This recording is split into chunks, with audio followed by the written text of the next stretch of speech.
Joliba TV News, soir. Marché d'herbe, les vendeurs se frottent les mains à quelques jours de la fête. Visite du ministre de la Jeunesse et des Sports au stade du 26 mars de Bamako, les détails dans un instant. Fidèles téléspectateurs, bonsoir et bienvenue dans ce journal. Appel à la mobilisation et au soutien pour les 100 jours de l'enlèvement d'Olivier Dubois en France. Cela fait 100 jours que le journaliste français Olivier Dubois a été enlevé au Mali. Un rassemblement de soutien s'est tenu à Paris en milieu de journée. Une banderole a été déployée sur le fronton de la mairie du 10e arrondissement. Il est à rappeler que Olivier Dubois, journaliste indépendant de 46 ans, vivant et travaillant au Mali depuis 2015, est le seul otage français connu dans le monde. Il avait annoncé lui-même son enlèvement dans une vidéo diffusée sur les réseaux sociaux le 5 mai, expliquant avoir été kidnappé le 8 avril à Gao par le groupe de soutien à l'islam et aux musulmans GSIM, principale alliance djihadiste au Sahel liée à Al-Qaïda. La menace djihadiste se propage de plus en plus vers les pays côtiers de l'Afrique. Un projet de coopération entre les pasteurs nomades transhumants et les pays côtiers a donc vu le jour suite à l'initiative d'Accra. Amidou Diallo, consultant à l'ONG Promédiation, nous explique l'ampleur de la menace. Il est au micro de Aruna Saliakone. La menace terroriste s'exporte du Sahel vers les pays côtiers. Les attaques de Grand Bassam et la prise d'otages des touristes dans le parc de Pendjari au nord du Bénin sont des exemples éloquents. Des événements qui ont poussé les pays côtiers à s'organiser. Les pays, c'est-à-dire côtiers, ont pris conscience de cette situation et ils ont créé ce qu'on a appelé l'initiative d'Accra. L'initiative d'Accra, c'est quelque chose de purement sécuritaire qui permet quand même aux pays, c'est-à-dire concernés, aux pays du Golfe de Guinée, c'est-à-dire tous les pays au bord de l'Atlantique, de se retrouver à un certain moment et d'échanger du renseignement et d'échanger aussi d'informations entre services. Une conjugaison d'efforts qui porte fruit. Ils ont mené une opération ensemble, c'est-à-dire une opération cette opération avait rassemblé les armées du Bénin, du Ghana, du Togo et du Burkina Faso. L'opération qu'ils ont appelée Opanoa. Voilà. Il y a aussi une seconde opération en séparé temps et ce sont des opérations qui ont permis quand même vraiment de façon très claire après le résultat de ces opérations, de désorganiser les premières entités qui se sont installées dans ces zones, y compris que ce soit au niveau des unités qui sont venues pour former des gens ou au niveau aussi des recruteurs locaux, c'est-à-dire ou au niveau aussi du stock de matériel, que ce soit des armements ou du carburant. Actualité oblige. Le retrait de l'armée française de certaines zones du Mali est inquiétant pour notre expert. La bonne nouvelle pour lui, c'est la relève de l'opération Barkhane par la force Takuba. Avec l'appui aussi de la France qui se retire, organise ça, nous pouvons rester dans la même tendance. Et heureusement que la France ne va pas partir totalement. Nous avons Takuba qui reste, nous avons aussi les forces, la majeure partie des forces qui seront stationnées à Niamey. Donc, ce qui veut dire qu'il y a toujours cette coopération qui va continuer. Mais de toute façon, on est un jour appelé à prendre nos responsabilités et les chefs militaires doivent savoir qu'il serait temps pour eux, c'est-à-dire que nos armées sahéliennes s'assument. Voilà, et que nous ne puissions pas compter seulement sur une aide extérieure. Que nos armées s'assument. C'est ce que préconise Amidou Diallo, car comme le dit un adage, on est mieux servi que par soi-même. Dans la sphère des festivités, à l'approche de cette fête de Tabaski, plusieurs activités se font autour de la vente des moutons, notamment le marché d'herbe. Cette activité est devenue un gagne-pain pour la population. Adama Sanogo pour le reportage. Il est presque 10 heures. Les femmes chargées des tas d'herbes affluent vers le terrain Chaba de la Fiabougou. Je viens d'arriver au marché. Elles s'installent et la vente commence. Les herbes composées de plusieurs genres sont vendues à différents prix. J'achète les tas d'herbes à 5 000 francs ou 8 000 francs. Je revends aux clients à 100 francs, 200 francs jusqu'à 500 francs ou 1000 francs. Concernant les prix de ces herbes, les avis divergent en fonction des clients. Les herbes coûtent cher. Chaque jour, je dépense 1000 francs pour nourrir mes moutons. Voici pour 500 francs. Elle coûte moins cher. Cependant, Fatoumata Kamara déplore la timidité de la vente de cette année due à la cherté de la vie. L'an passé, nous vendions beaucoup, contrairement à cette année. Parfois, nous dormons à défaut d'achat. Il n'y a pas de saut métier, dit-on. Ces vendeurs d'herbes ont fait de ce boulot une opportunité. Ils le pratiquent avec bonheur. 2 centres de prise en charge pour les femmes victimes de violences dénommés One Stop Center ont ouvert cette semaine à Bamako. D'ici au 5 août, 8 autres seront mis à la disposition du gouvernement malien dans les régions de Kaï, Koulikoro, Ségou et Sikasso dans le cadre du projet Spotlight, une initiative conjointe de l'Union européenne et des Nations unies pour tenter d'éliminer toute forme de violence à l'égard des femmes et des jeunes filles. Allons maintenant à la découverte d'une jeune coiffeuse, Nassira Keita, une passionnée par la coiffure. Voyons comment elle manie la tondeuse avec El Hadj Malik Guité. Elle s'appelle Nassira Keita, coiffeuse depuis quelques années à Sébenikoro dans le district de Bamako. Partie au Ghana pour des études, Awa profitera de ses temps libres pour apprendre à coiffer, un métier qu'elle décide plus tard d'embrasser définitivement. J'ai appris à coiffer quand j'étais au Ghana grâce à un ami qui m'a beaucoup encouragé au début.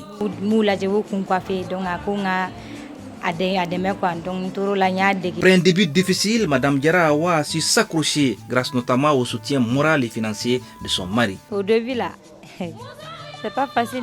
Au début, j'ai eu beaucoup de difficultés même. Même pour gagner l'argent, même c'est trop compliqué. Des fois, je peux faire 2 semaines, je ne gagne même pas les clients. En ce qui concerne ses tarifs, il varie entre 500 et 5000 francs CFA. Des chiffres qui n'empêchent pas les clients de venir régulièrement dans son salon de coiffure. Elle pratique son métier avec un grand bonheur. Il y a différents tarifs, il y a 500, il y a 2000, il y a 5000. Elle coiffe bien, c'est tout. Elle accueille très bien, elle a le respect envers les clients. Je gagne un peu, et puis je paie les loyers, et puis je paie les choses pour mes enfants, pour mes familles aussi. Mariée et mère de 2 enfants, Awa Keita est polyvalente et mène d'autres activités en plus de la coiffure. Elle demande aux jeunes filles de rester optimistes et de travailler avec rigueur. Le conseil que je donne à les filles, il ne faut jamais perdre l'espoir. Il faut toujours espérer que tu vas gagner dans la vie.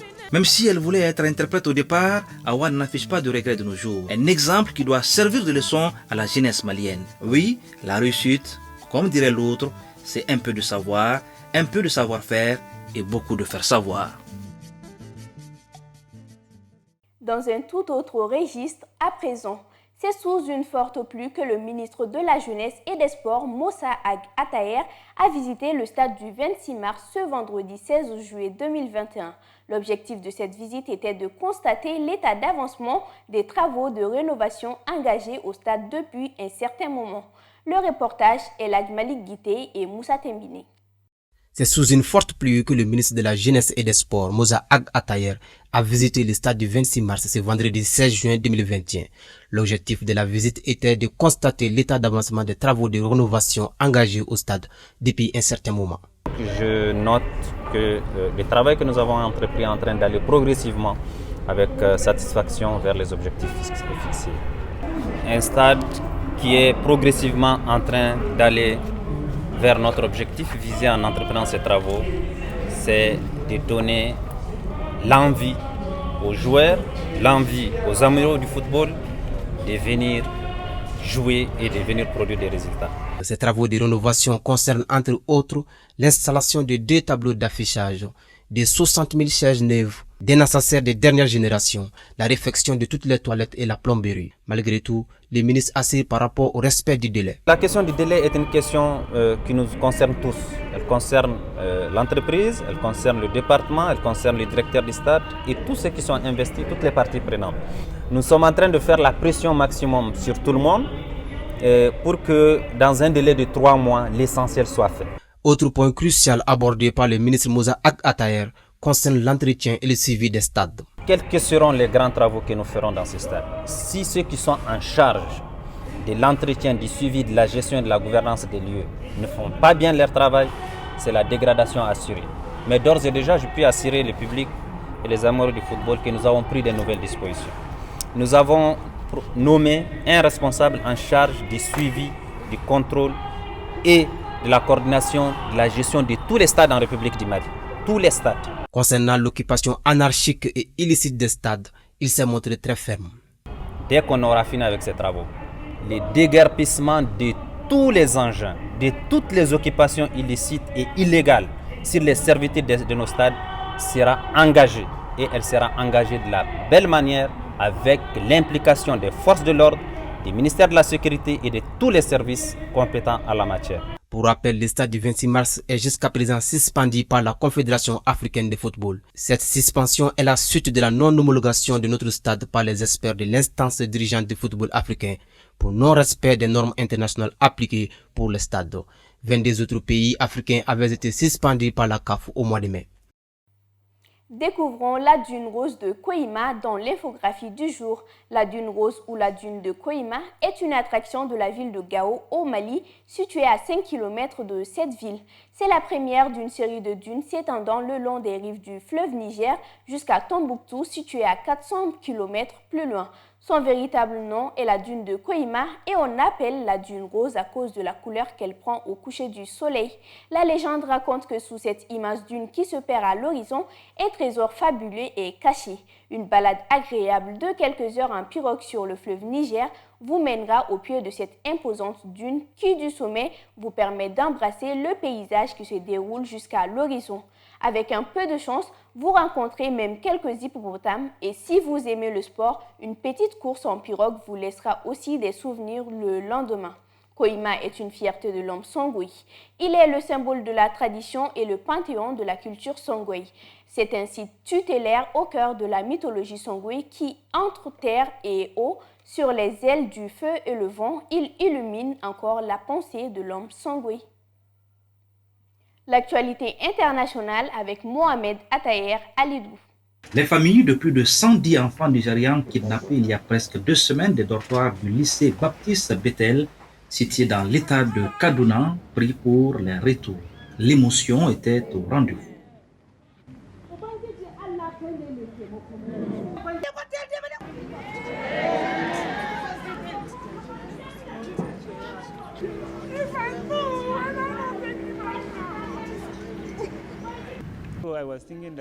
J'ai d'abord cru à une plaisanterie jusqu'à ce que, en arrivant dans l'enceinte de l'école, je découvre que les enfants avaient réellement été kidnappés.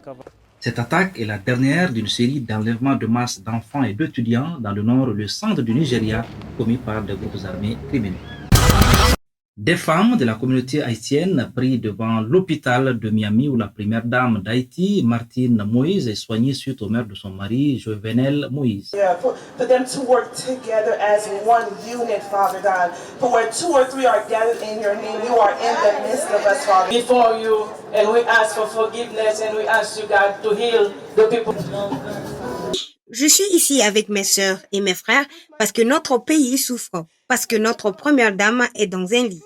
Notre première dame d'Haïti a été blessée, presque assassinée, alors nous venons ici pour lui dire que nous sommes solidaires, que nous l'aimons et que nous lui donnons notre force. Père, nous croyons qu'en Dieu, même si elle est couchée sur ce lit, Père, aucune arme formée contre elle ne prospérera. Pour rappel, le président haïtien Jovenel Moïse a été assassiné par des mercenaires. Une enquête est en cours pour faire la lumière sur ce crime odieux.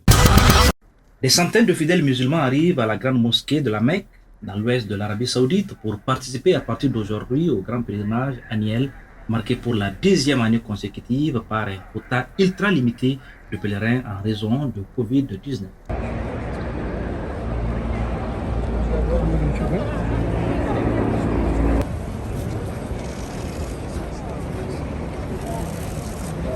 Le pèlerinage est le 5e pilier de l'islam. Tous les musulmans ont pour obligation d'accomplir le Hajj une fois dans leur vie si leur santé et leurs finances le leur permettent.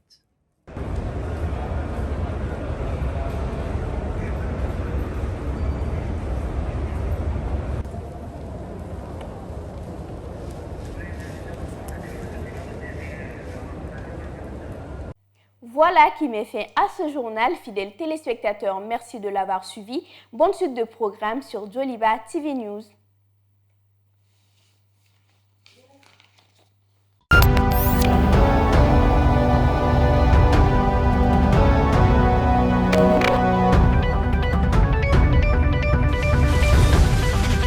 Joliba TV News, soir.